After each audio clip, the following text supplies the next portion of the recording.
You've worked your whole life to get here. The last thing you should worry about is running out of money. Safe Money Radio, real strategies for guaranteed retirement income. I'm Brett Blake. Let's make sure your money lasts as long as you do. Welcome to today's episode of Safe Money Radio. My name is Brett Blake. I'm your host today. And we're have an opportunity to be able to talk with a very experienced retirement specialist and an author. Our next guest holds three of the most respected designations in financial planning, the CFP, the CFA, and the CKA, and has spent over 2 decades helping people near or in retirement turn their savings into a paycheck they can count on. He's the best-selling author of Retire Today. He's also the host of Retire Today podcast and the creator of Mr. Retirement YouTube channel with over 16,000 followers following his practice. He has a process-driven approach to retirement, and I'm really looking forward to jumping into that process, learning more about it with his book. Ladies and gentlemen, welcome to Safe Money Radio, Jeremy Keil. Jeremy, how are you today? Not too bad, Brett. How are you doing? I'm great. Nice to meet you. Tell me about I know a little bit about the CFP and the CFA. Tell me about the CKA.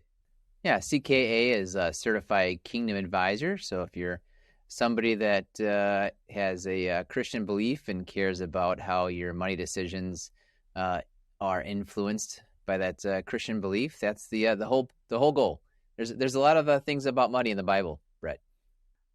There are, and the CKA helps you bring that into your practice.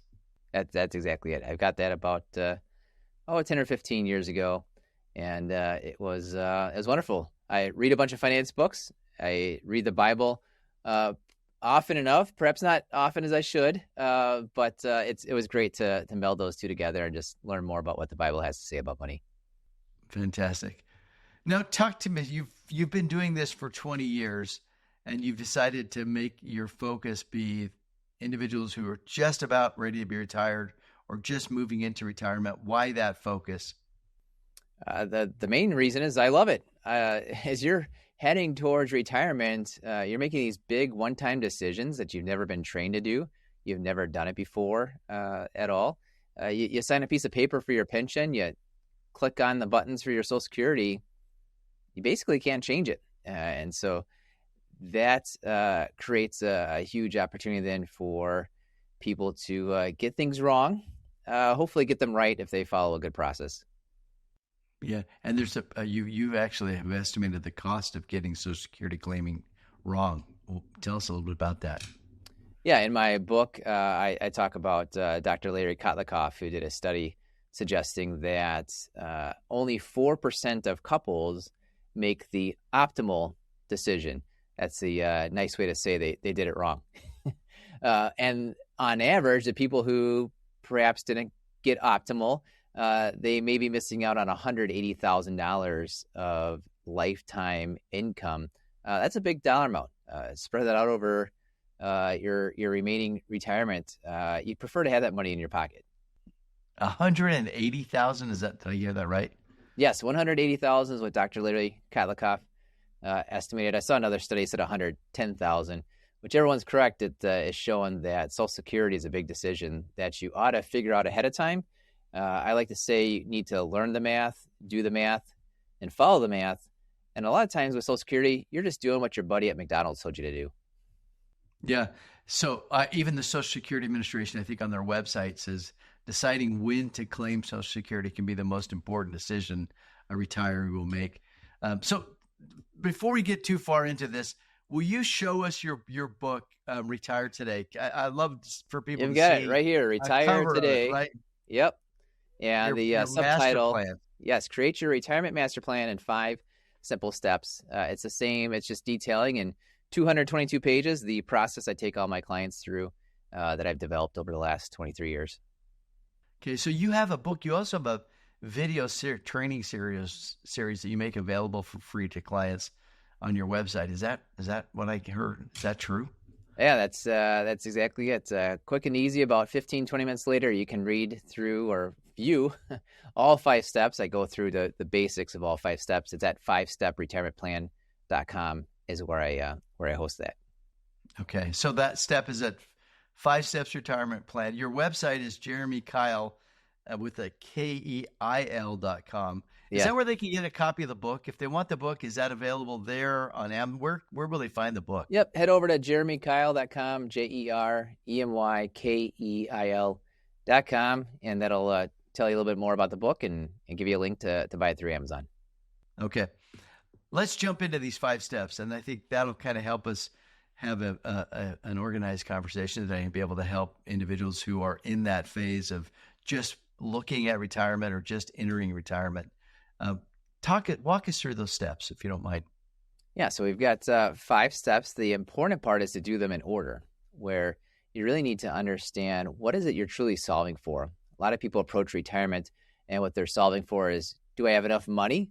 I think what you ought to be solving for is, do I have enough income? And so the first step is spend. What is it you're going to be spending in retirement? And there's really 2 parts of that calculation. It's the how much, but it's also the how long will you be in retirement?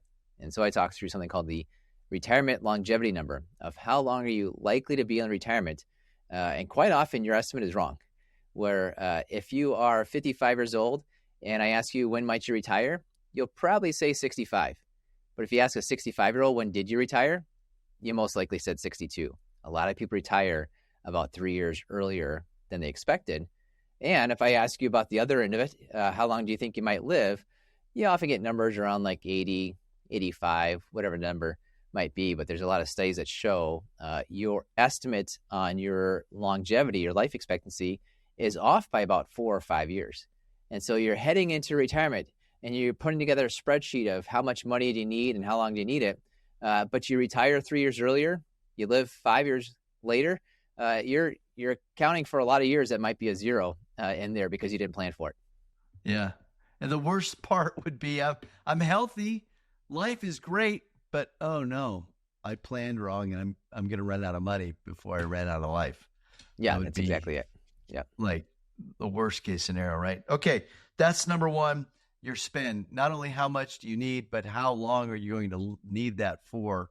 And the key is you're not looking at a mountain of money. You're looking at income over time, right? Yeah. Okay, so step 2. You're trying to get enough income. But speaking of income, step number 2 is make. How much are you going to make in retirement? Just because you stop working doesn't mean you stop making money. You will be making money from Social Security. Maybe there's 2 of you, 2 Social Securities. You might have a pension. You both might have a pension. You might have some sort of a real estate or annuity type investment that's paying out a consistent type of income. There's a lot of things going into how much money you make on a consistent basis. The 2 most particular that are a lot of the lifetime decisions, one-time decisions I mentioned earlier, is your Social Security and your pension. So going through and understanding your options for your Social Security, understanding your options for your pension, doing a bit of math, taking some time ahead of time to figure out how you're going to click these buttons, how you're going to fill out this form so that you get the most amount of money over your lifetime that you can from those sources. Okay. So what are you going to make, where those resources are going to come from is step 2. Step 3. Step 3 is all about, I call it keep. How do you keep more of your hard-earned money? What is your forward-looking through retirement tax strategy? You ought to look at not just this year's taxes, or oftentimes you're kind of looking at last year's taxes. You ought to look at your tax system throughout the whole retirement. When I'm doing retirement planning projections, we actually have a projected tax return for 25, 30, 35 years.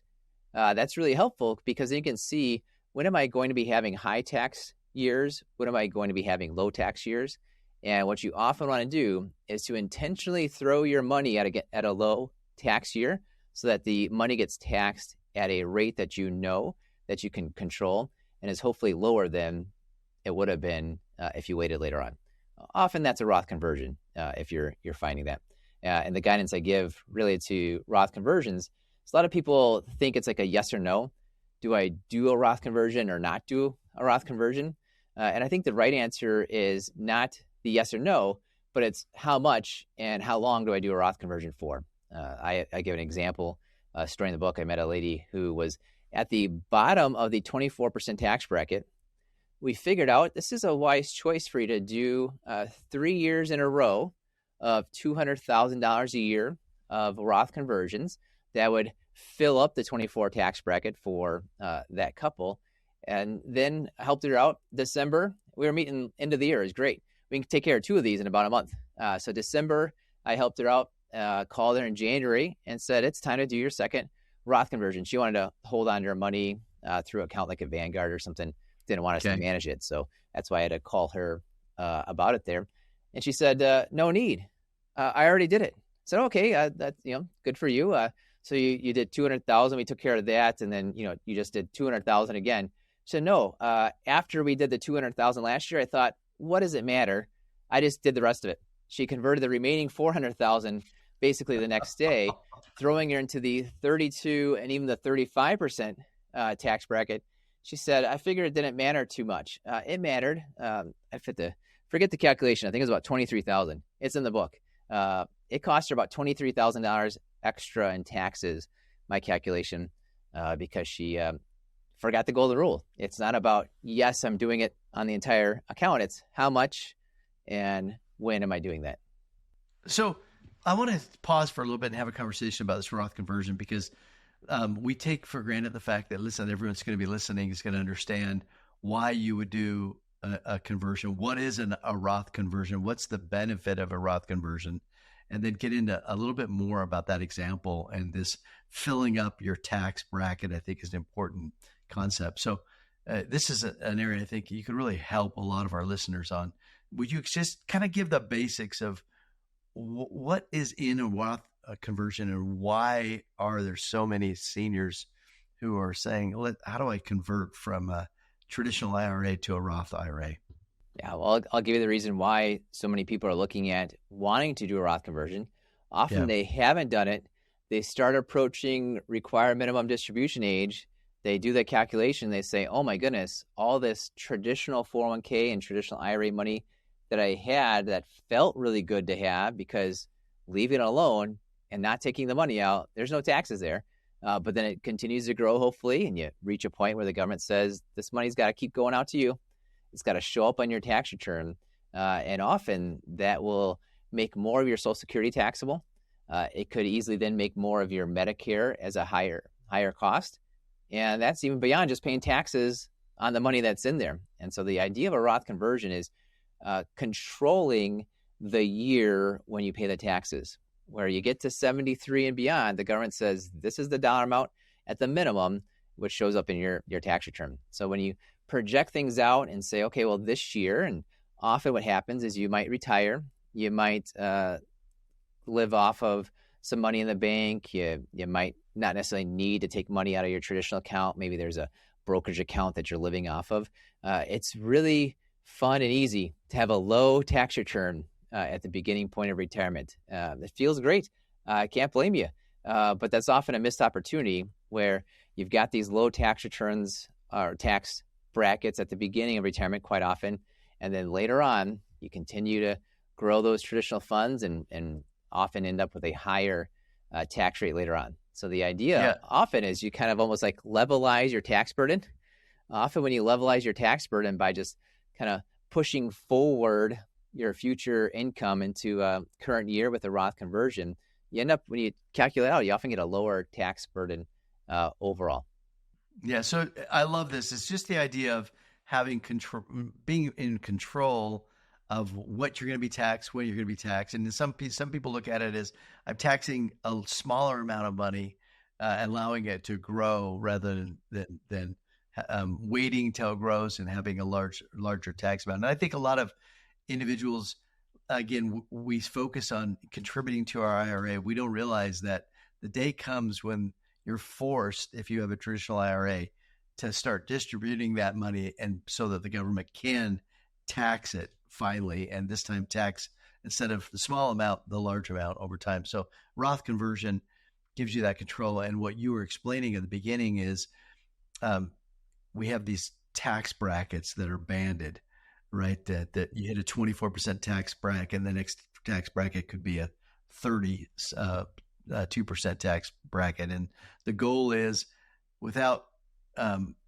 increasing your tax bracket, which makes all of your income more expensive, you want to fill that bucket and keep you in that the bracket you're in. So that's, I think, such a wise approach, Jeremy, that you have, of not allowing your clients just to open the faucet and let all of their traditional IRA spill out and impact a single year. You have the ability to show them how to have control over time.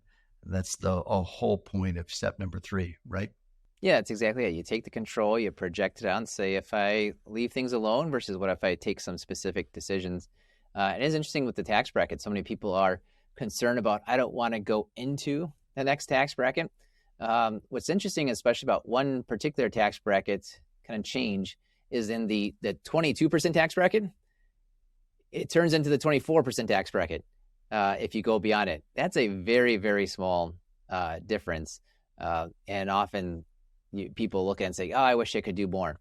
You know what? For 2% more, you could do quite a bit more. There's a large window in the 24% tax bracket. So don't just discount it, count it out because you happen to jump to the next tax bracket. And especially a lot of retirees I see, they're in the 22% tax bracket, afraid that the next one's only 24, not too big of a difference. But you also need to go beyond the tax bracket. When you're below 65, if you're part of the Affordable Care Act, there are tax subsidies, premium tax credits that you want to keep in mind. There's kind of a parallel system to the tax bracket, which is when you're 65 plus, how does your income affect your extra Medicare costs if there's extra Medicare costs in there? Even more beyond that.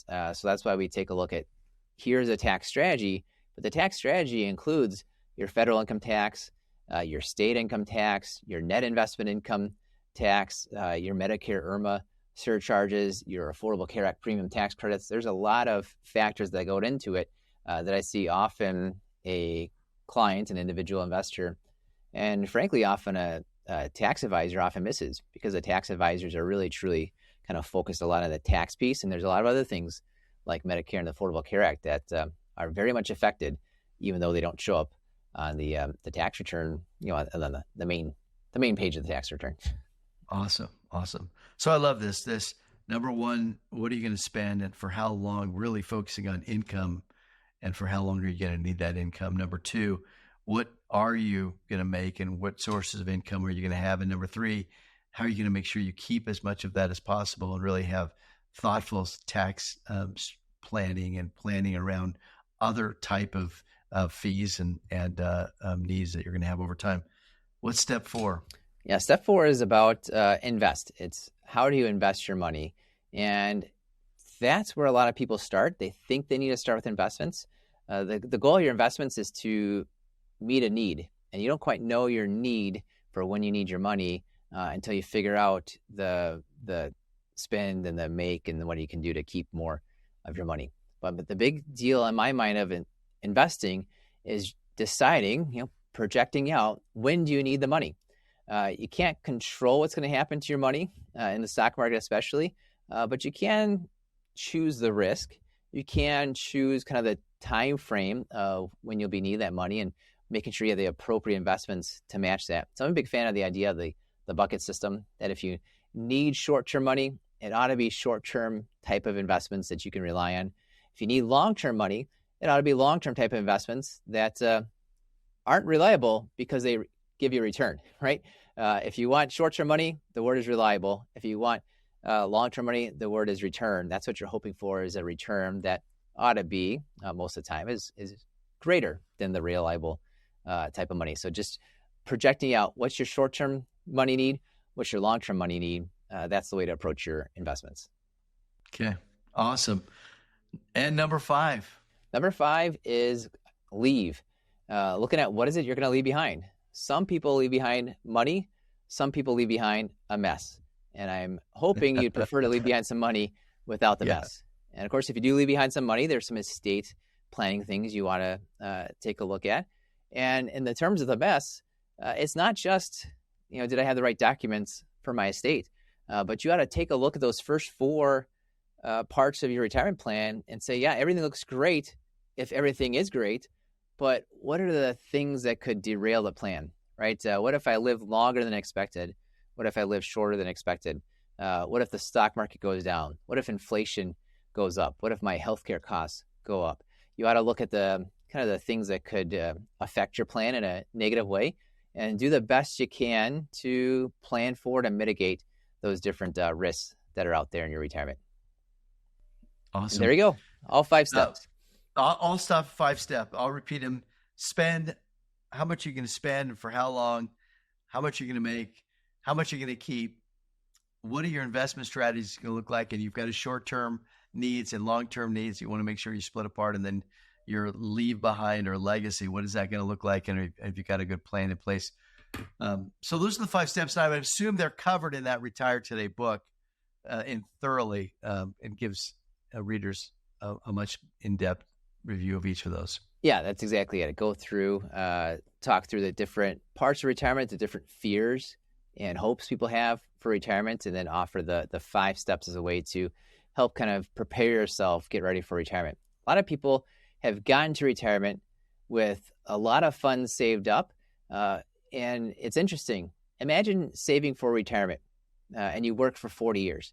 You're putting money in every paycheck, right? 26 times a year. You had 1,000 chances to figure out how to save for your retirement. You get 1 chance to figure out how do you actually turn that into retirement income. And that's my encouragement is follow a process, right? Don't just wing it. We've helped hundreds of people retire. This is kind of the condensing of what we've seen has worked best for retirees. Yeah. Why do you think so many retirees spend so little time thinking about their plan? It seems so counterproductive. Part of it is they just don't know. That's the name of my chapters. I don't know what I don't know. I work with a lot of engineers. I'm in the Milwaukee area. A lot of folks with Harley Davidson, especially We Energy's a local utility company. A lot of engineers have a process they follow. They kind of think of the unknowns. When you think of Harley Davidson, right? We're talking engines, like people's lives are at stake in a manner of speaking here. You got to think of the unknowns and properly prepare for them. But also sometimes you've got to, take acceptable risks as well. And so it's kind of taking that approach towards retirement. You've never done this before. So how do you go about planning for retirement? Can we go back to this? We started a conversation that I feel like I interrupted that I want to talk through a little bit more, and that is the Social Security decision. We talked about how painful it can be. The estimates you gave us were anywhere from $110,000 to $180,000 in making the wrong decisions. I think there are many people who say, as soon as I'm ready to retire, as soon as I have a Social Security available to me, I'm going to start taking it. And others might say, I'm always going to take it at the last possible moment. What are the mistakes people are making on both sides of that coin? Yeah, the biggest mistake you make with your Social Security decision is you're viewing it as if it's some sort of investment return. Like, can I take it now and then generate a return? Can I wait long enough to generate a higher income down the road? You're really looking at Social Security like it's any old investment decision, but it's not. Social Security is different. Social Security is there to do different things. And so my encouragement on how to make the right Social Security decision for you is to think through the principle of make a decision based on the true official name of the Social Security program. It's Old Age Survivor Insurance.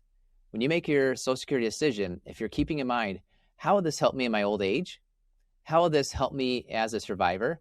How does this give me insurance in case other things don't go the way I plan, in case I live longer than expected, or inflation goes up more than expected, or the market drops more than expected?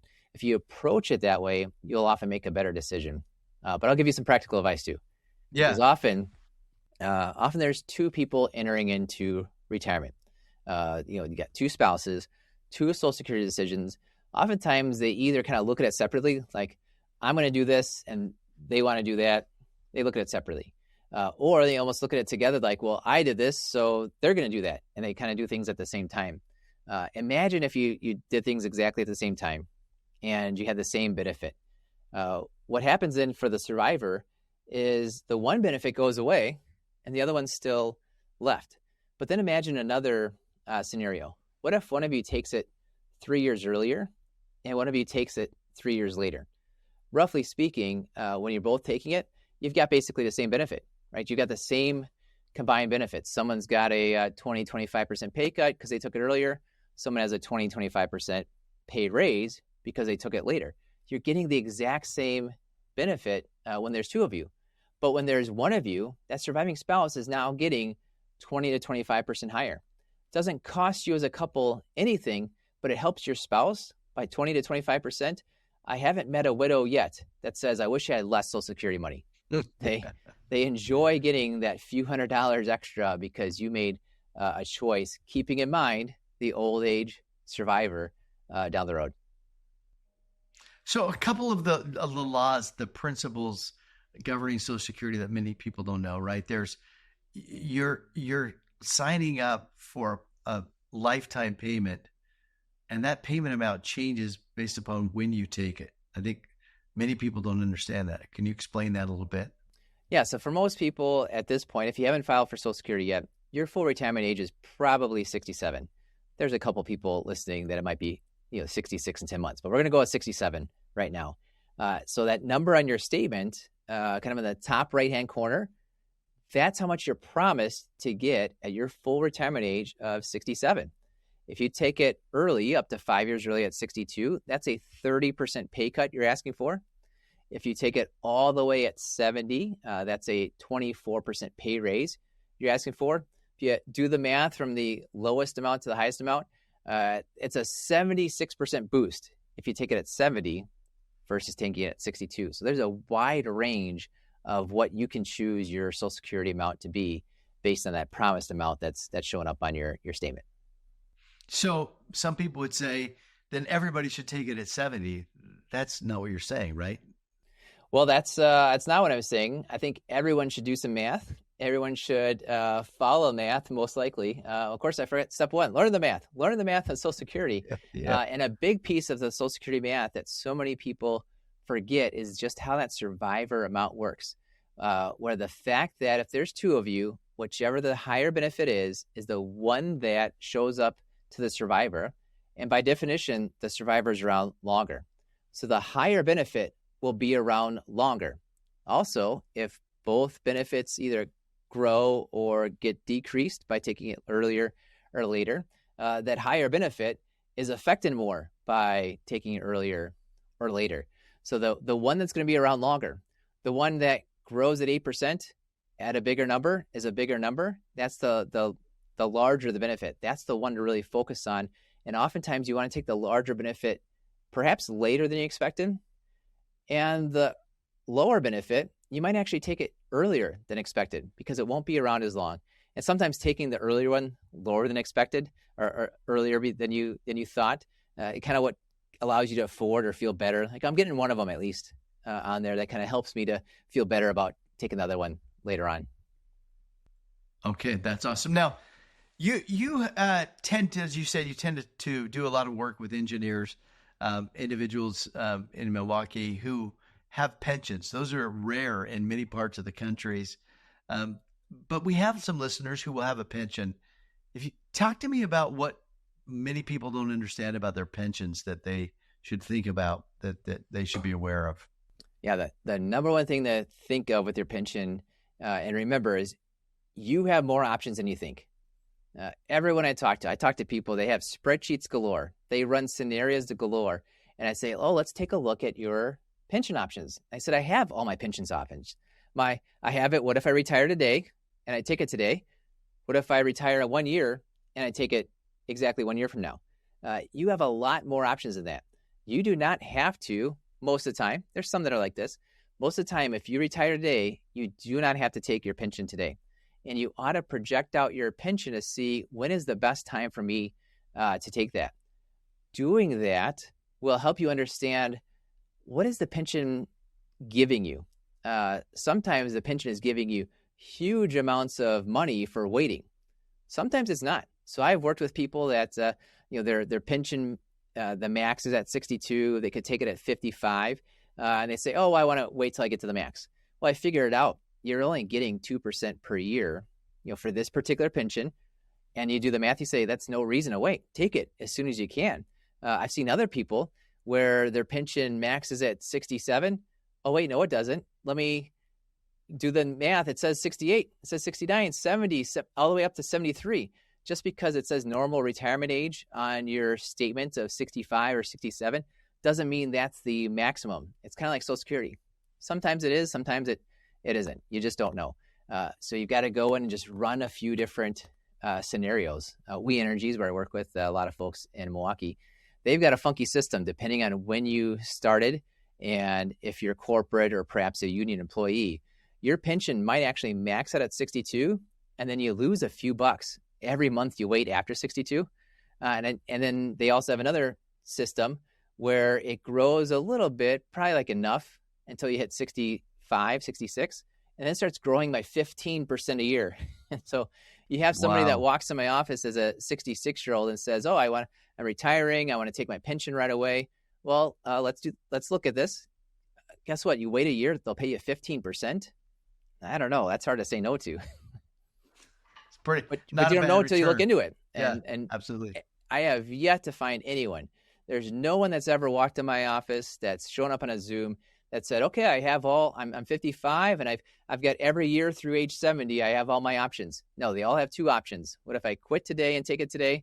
What if I wait a year and take it a year? That's the only two options people have ever shown me, and they think they have it all. And you deserve it. You've earned this pension. You deserve to know all your options. In 15 minutes, I can show you all your options. That's worth the time. That's awesome. We're talking today with Jeremy Keil. Jeremy is an expert, 20 years experience in the retirement planning space. He's the author of Retired Today. It's a great book that teaches you a process in which you can really think about how to set yourself up for a worry-free retirement. Jeremy, I'm so grateful that you're with us. And he's got a website, Jeremy Keil, KEIL.com, that you should go to be able to get more information. And he's got a YouTube, Retired Today YouTube up. Chat. He's got a podcast, Retired Today podcast, that we'd like you to listen to. Jeremy, I'm so grateful for your time today. This has been really helpful. I think we've covered so many of the core concepts people have to think about. But as you think about our listeners, if there's one thing you would like them to be able to kind of leave this program today thinking about, what would you leave with them? What would you have them think about? Yeah, the first thing is that when you hit retirement, you've never done it before, it's worthwhile to follow a process. Don't pull it out of thin air, right? A lot of these decisions, you have one shot. You've got to spend the time ahead of it to get things right. The other one that I didn't touch on too much, a little bit, is that, and I have a chapter in my book, the most important number. The most important number to your retirement planning is not how much money you have. It's how long might you be living, your retirement longevity number. It's the number one factor that goes into all the equations of your retirement. And you want to get it correct. You also want to have the right attitude towards it, where, yes, this is a number, that's an estimate. So have the correct estimate, but then spend some time thinking, what if I live longer? What if I don't live as long? How is that going to affect me? How is that going to affect my family? If that's the attitude you're taking into your retirement planning, I think you'll do very well. Awesome. Jeremy, do you still take clients today? Are you only taking clients in Milwaukee? Give us a sense for if somebody's listening, they want your help. Obviously, they can read your book and do it themselves, but why do it themselves when you can have an expert like you guiding them through? How do they get in touch with you, and who are you able to help? Yeah, well, to reach out to us, head over to jeremykeil.com, JeremyKeil.com, and in the top corner, you'll see work with Jeremy's team. So I've got a financial advisory firm, Keil Financial Partners. I have myself, two other advisors, some staff that helps us out as well. And we are helping my website. When you get to the Keil Financial Partners website, it says financial planning and investment advice for the almost retired. We're here to help you get retired and stay retired. Fantastic. Thanks for joining us today. And everyone, thanks for listening in. We hope you enjoyed today. we hope you'll check out Jeremy's book and read that. And also, you'll find resources that might help you on our website, safemoneyradio.com. Until next time, worry less and live longer. This is Brett. Thank you. Thanks for listening to Safe Money Radio. If this episode gave you something useful, will you consider sharing it with someone in your life who is close to retirement?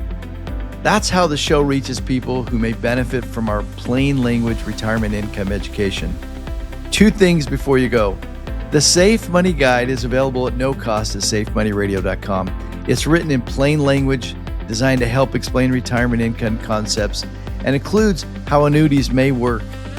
If you are ready for a conversation about your own situation, you can book a no-cost strategy call with a licensed insurance agent in your state directly from safemoneyradio.com. Now, just one word, I actually meet with the first few individuals who apply for a meeting each week on that site.